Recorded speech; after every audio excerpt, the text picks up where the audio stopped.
Diamond building Surat diamond boards ખાતે એક સાથે 250 ઓફિસોનો પ્રારંભ થયો।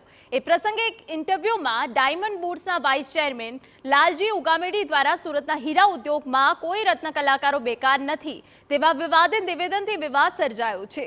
આ બાબતે હીરા ઉદ્યોગમાં હોબાળો મચ્યો હોવાનું જાણવા મળ્યું છે। સોશિયલ મીડિયામાં વાયરલ થયેલા વિડીયોમાં જણાવ્યું કે રત્ન કલાકારોની બેકારી મામલે પ્રશ્ન પૂછાયો। તેના જવાબમાં લાલજી ઉગામેડીએ જણાવ્યું કે રત્ન કલાકારો કોઈ બેકાર છે જ નહીં, કારણ કે રિયલનો ધંધો પણ છે અને લેબ ગ્રોનનો પણ ધંધો છે, પણ સ્થિતિ કંઈક અલગ જોવા મળી રહી છે। રત્ન કલાકારો કોઈ બેકાર છે જ નહીં, કારણ કે રિયલનો ધંધો પણ છે અને લેબ ગ્રોનનો ધંધો છે। કોઈ રત્ન કલાકારો કોઈ ઘેરે બેઠો એવો દાખલો નથી।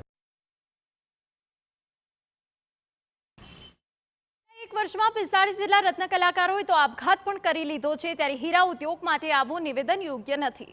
ડાયમંડ વર્કર યુનિયનના ઉપપ્રમુખ તરફથી હીરા ઉદ્યોગના રત્ન કલાકારોની વર્તમાન સ્થિતિ અંગે જણાવ્યું કે દિવાળી બાદના સમયથી શહેરના કેટલાય એવા નાના અને મધ્ય હીરાના કારખાના છે જેમાં રત્ન કલાકારો 20 થી 30% પગાર કાપ પર કામ કરીને પરિવારનું ગુજરાન ચલાવી રહ્યા છે। असंख्य रत्न कलाकारों बेकार है और हीरा उद्योग में हालनी स्थिति खूब ज खराब है। तो बीजी बाजू हीरा उद्योगकार गोविंद धोळकिया स्वीकारी रह्या छे कि कारीगरो आपघात कर्या पण बीजा पण अन्य कारणों होई शके। गई काले पेपर में आव्युं हतुं के आखा गुजरात में लगभग 40 जणाए आत्महत्या करी, तो 40 एमां रत्न कलाकारों 4 ज हता, बीजा 36 कोण हता, एने शुं प्रॉब्लेम छे?